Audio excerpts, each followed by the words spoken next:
조금씩 이제 집행법 이야기를 들어가는데, 결국 은행권에서 돈을 빌려줄 때 어떻게 빌려주겠어요? 제일 이제 채권을 회수할 때 저당권 걸어놓는 게 뭐 제일 지금 회수에 대비해서 묶어두는 거죠. 저당권. 그 다음에 인적 보증 세우는 거겠죠. 뭐 연대 보증인 세우겠죠. 이렇게 세웠겠죠. 그러니까 은행 같은 데는 그냥 생으로야 안 빌려주겠죠. 인적 보증 걸겠죠. 그렇죠? 그렇게 하는 경우에 뭐 여러분이 이 정도야 뭐 돈 실제 안 빌려봤어도 알겠죠. 그래서 걸어놓겠죠. 그 다음에 이제 회수를 하는데, 한편 좀 이야기를 빠져나가면 자동차 같은 거 월부로 살 때 여러분은 혹시 경험해봤어요? 자동차 월부로 살 때. 예를 들어 조금 목돈 내고 뭐 한 예를 들어 1,000만 원을 한 뭐 2년 동안 낸다. 뭐 이런 식으로 뭐 여러 가지 있겠지만 2년 동안 낼 때 그럼 자동차 회사가 2년 동안 할부를 받고 소유권을 넘겨주고 뭐 소유권 유보부 매매가 됐던 뭐 하는데, 그 회수에 대해서 안전책으로 어떻게 하겠어요? 월 예를 들어 뭐 한 1,000만 원을 2년 나누니까 500만 원이고 한 달에 그럼 한 뭐 4, 50만 원, 뭐 50만 원 정도씩을 이제 받아가야 될 텐데 그거 어떻게 확보하려고 하겠어요? 그 자동차 파는 데서는. 거기 꼭 뭐가 껴요, 근데? 보증회사 하나 끼는 거 알겠어요? 직접 우리 개념으로 치면 그 파는 판매와 구매자가 여기 월 50만 원씩 2년 내야 되는 게 이쪽이 불안하니까 뭔가 보증인 세우라고 하면 여기서 누구예요? 뭐 형제 중에 재산세 얼마 있는 사람 세우잖아요. 내가 말하려는 것은 이렇게 해서 보증인 세우면 되는데 꼭 뭐냐면 여기 보증회사가 하나 껴요. 그럼 내가 말하려는 것은 이 보증회사라는 게 뭐겠어요? 여기다가 우리가 얼마 수수료를 주고 보증보험 뭐 이런 것은 의미는 뭐예요? 사고가 터지면 요때의 사고는 뭐겠어요? 못 갚게 되는 상황이 터지면 자기네가 이 자동차 잔액대금 물어주는 이런 개념일 거 아니에요. 그럼 이 사람이 일종의 이 대금을 보증해주고 이 사람들은 괜히 자선사업하는 게 아니라 뭘 받겠어요? 뭔가 그 위험에 따른 사고가 나을 것에 대비해서 얼마씩 받아가잖아요. 그게 뭐 명목이 뭐가 됐든 여기서 내주잖아요. 그렇죠? 그런데 이 사람이 끼면서, 이 회사가 끼면서 그럼 이 보증인은 왜 필요하냐? 라는 거예요. 이게 일종의 보증이면 이 보증인은, 개인적인 보증인은 필요 없어야 되는 거 아닌가라는 생각인데, 이 사람들은 이 사람대로 처음에 목돈 그 2,000만 원에 해당하는 것에 대한 못 갚을 때에 대비해서 예를 들어 차 살 때 생으로 거기에 한 50만 원 돈 더 내요. 3, 40만 원, 50만 원. 그럼 거기는 한 건당 3, 40만 원 받아서 보험적으로 보면 뭐예요? 2,000만 원 물어줄 사고가 나오면 한 20명한테 받았던 것 중에 하나 사고가 나면 그런 비율로 이렇게 지금 보험적인 역할을 하는 건데, 그 50만 원이 나는 내가 볼 때는 그 수수료로서 내지는 그 자기네 하는 것으로서 받아갔으면 이 보증인을 세우라고 하는 게, 이런 회사가 없다면 여기와 여기 사이에서는 불안하니까 보증인 세우라지만 자기네가 있으면 이 보증인은 더 이상 등장할 필요가 없는 개념인데 여기에서 꼭 보증인 데려오라고 그래요. 그러면 여기다가 생으로 한 건당 한 50만 원을 내는 거와 결국 여기서 2,000만 원 빵꾸가 나면 몇 달 갚다가 못 받은 게 나오면 자기네가 물어주고 누구한테 구상을 하냐면 이 사람한테 구상을 하려고 이 사람은 보증인을 세우라고 한 거까지는 이해되는데, 나는 그럼 이 사람들은 자기가 한 푼도 미치는 게 없다라는 거죠. 여기서 다 구상을 하면 그 애초에 50만 원이 어떤 보험적인 역할로 한 20명한테 받은 게 한 건 터져서 1,000만 원, 2,000만 원 물어준다. 이런 게 자기의 그 기본적인 역할인데, 보증인 세우라고 그래가지고 보증인한테 또 구상을 한다면 헤엄치기지. 헤엄치기. 하나 자기네는 미치는 거 없잖아. 이 구상만 제대로 된다면. 그런데 꼭 그 데려오라고 한다고. 그러니까 나는 여기가 등장해서 50만 원을 받는다면 이런 보증인이 필요 없다라는 생각을 하는데, 하여튼 여기 보증인이 또 걸려요. 보면 여기 보증인. 이 보증인은 결국 형제자매가 빵꾸 낸 거 보증 섰다가 다 물어줘요. 다 물어주게 되어 있어요. 이 사람은 이제 기본적으로 재산이 있는 사람이니까 여기서 구상 두랍버리면 물어줘야 돼. 그러니까 이 보증인을 세운다면 나는 이게 필요하지 않다라고 생각하는데, 이건 이것대로 있으면서 또 보증인도 있다. 그러면 이 사람들은 하나 믿지는 것도 없어요. 어떻게 본다면 구상이 제대로 됐다라고 전제하면. 조금 빠져서 얘기했는데, 하여튼 이런 인적 보증, 저당권 이런 거 설정을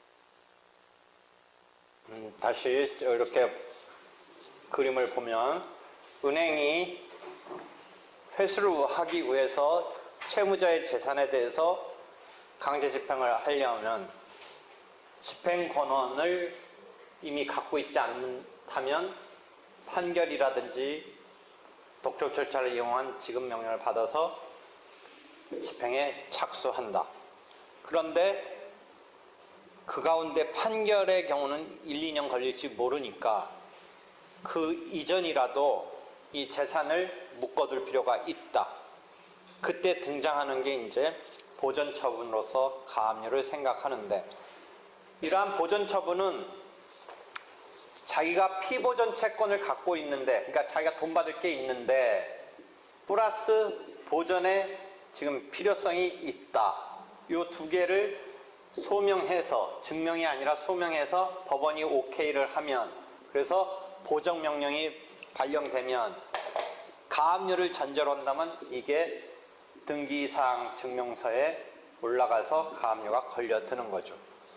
가압류를 하면, 그렇다고 해서 이 지금 채무자가 팔 수 없는 건 아니에요. 상대효라는 말을 써요. 이렇게 해서 팔 수는 있어요. 팔 수는 있는데 나중에 이 사람이 제대로 판결 같은 것을, 승소 판결을 받아서 제대로 강제 집행을 하면 그 사이에 낀 거는 다 의미 없어져요. 무효로 돼요.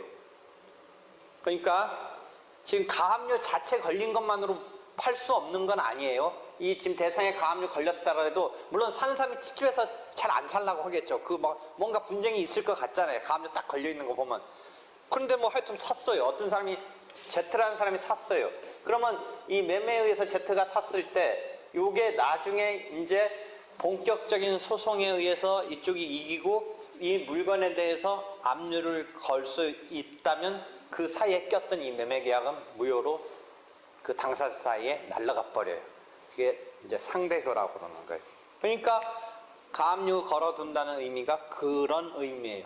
그래서 그 사이에 팔았더라도, 가압류 걸기 전에 판 것까지는 어쩔 수 없지만 가압류 걸려있는 상태에서 팔아봤자 나중에 제대로 그쪽이 집행권한을 갖고 정식의 강제 집행에 들어버리면 그 사이에 꼈던 매매 같은 것은 이 당사자 사이에는 무효로 처리돼서 이 사람 취득을 못하는 거예요. 산 사람이. 그럼에도 불구하고 무슨 이유 때문에 샀는지는 알 수 없지만 하여튼 가압류 딱 걸려버리면 잘 매매 같은 게 안 될 확률은 크죠. 그러니까 그게 운용이 안 되겠죠. 그런 상태에서 피보전 채권과 보전의 필요성인데, 예컨대 이런 거예요.